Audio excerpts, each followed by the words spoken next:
முதலமைச்சர் மு.க.ஸ்டாலின் சென்னை புளியந்தோப்பில் நடைபெறும் பொங்கல் விழாவில் கலந்து கொண்டு 1300 தூய்மை பணியாளர்களுக்கு பரிசுகளை வழங்குகிறார். அந்த காட்சிகளை முதலில் பார்க்கலாம். நிறைவாக அமுலு அவர்களை பொங்கல் பரிசினை பெற்றுக் கொள்ளுமாறு கேட்டுக்கொள்கிறோம். இன்றைக்கு ஜோன் 5, 6 பகுதியை சேர்ந்த 1300 தூய்மை பணியாளர்களுக்கு பொங்கல் பரிசு வழங்கி சிறப்பிக்கப்படுகிறது என்பதை மிகுந்த மகிழ்வோடு தெரிவித்துக் கொள்கிறோம்.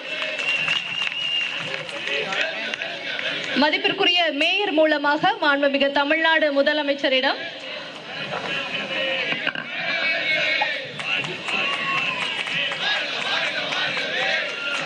தற்போது மாண்புமிகு இந்து சமய அறநிலையத்துறை அமைச்சர் அவர்கள் சிறப்பு செய்ய இருக்கிறார்கள்.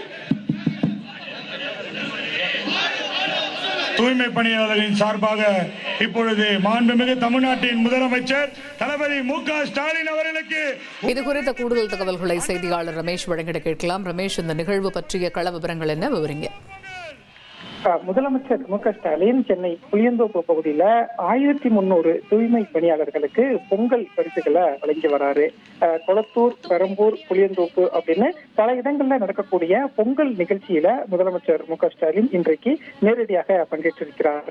ஏற்கனவே கொளத்தூர் சட்டமன்ற தொகுதியில மாணவர்களுக்கு பொங்கல் நலத்திட்டங்களை வழங்கிய நிலையில இப்போது சென்னை மாநகராட்சியில பணிபுரியக்கூடிய 1300 தூய்மை பணியாளர்களுக்கு பொங்கல் பரிசுகளை முதலமைச்சர் மு.க.ஸ்டாலின் இப்போது வழங்கி வருகிறார். தகவல்களுக்கு நன்றி ரமேஷ். இனி செல்லும் இடமெல்லாம் செய்தி. தந்தி டிவியின் வாட்ஸ்அப் சேனலை ஃபாலோ பண்ணினா செல்ல இருக்கும் இடமெல்லாம் செய்தி. இதோ QR கோட் இப்பவே ஸ்கேன் பண்ணுங்க, ஃபாலோ பண்ணுங்க.